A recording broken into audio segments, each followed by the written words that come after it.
4 millions de femmes touchées et 1,5 million d'hommes, ce sont les chiffres de l'ostéoporose en France. Très invalidante, l'ostéoporose serait responsable d'une fracture toutes les 20 secondes à travers le monde. Donc l'ostéoporose, c'est une maladie diffuse du squelette qui touche l'ensemble des os et donc qui est caractérisée par un manque de calcium à l'intérieur de l'os et aussi une altération, une destruction de tout ce qui est l'architecture de l'os, donc des fondations en elles-mêmes qui sont en dehors du calcium. L'activité physique est l'un des meilleurs moyens de se protéger contre l'ostéoporose car elle sollicite l'ossature et va donc la renforcer. A l'inverse, de nombreux facteurs peuvent favoriser son apparition. Les principaux facteurs de risque, c'est le sexe, parce que ça touche prédominamment les femmes. La ménopause, donc après la ménopause, on a une perte osseuse plus importante. Le tabac, l'alcool sont aussi des facteurs de risque. Certains traitements, et notamment la cortisone qu'on peut prendre sur plusieurs mois pour certaines pathologies, peuvent fragiliser les os. Et puis il y a aussi un facteur héréditaire, c'est-à-dire que si on a des parents qui ont eu de l'ostéoporose, on a plus de risques d'en avoir. Souvent asymptomatique, c'est-à-dire sans symptômes, l'ostéoporose n'est pas facilement détectable et peut être diagnostiquée tardivement avec les conséquences que cela peut impliquer. L'ostéoporose en elle-même ne fait pas mal et donc c'est quand on fait une fracture à cause de cette fragilité de l'os qu'on s'aperçoit qu'on a de l'ostéoporose et même parfois certaines fractures peuvent passer inaperçues, notamment les fractures des vertèbres dans le dos et on s'en aperçoit chez des gens qui ont un peu mal au dos parfois ou même parfois pas et donc du coup c'est une maladie qu'on peut découvrir tard et avec parfois des conséquences parce que quand on a déjà eu la fracture c'est malheureusement des fois trop tard. Toutes les fractures ne sont pas ostéoporotiques. En général, elles se font à faible vitesse, comme une chute de notre propre hauteur. Certains os sont également plus sujets à des fractures d'ostéoporose, comme les vertèbres, les fémurs, le bassin ou les humérus.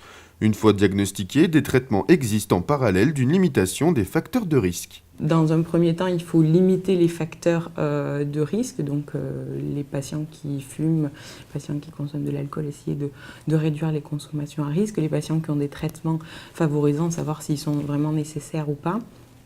Ensuite, il y a les supplémentations, donc que ce soit le calcium ou la vitamine D, qui est primordiale parce que sans vitamine D, on ne peut pas fixer le calcium dans l'os. Donc la vitamine D, c'est une hormone, une vitamine qui se synthétise par le soleil grâce à la peau. Et donc dans certaines régions où on est franchement carencé par manque d'exposition solaire.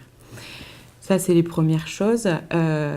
Et il y a d'autres traitements médicaux à prendre donc, soit par la bouche, soit par perfusion, soit par injection. Il y a plusieurs formes de traitement selon l'âge des patients, selon le sexe et en fonction de s'ils ont déjà eu des fractures ou pas.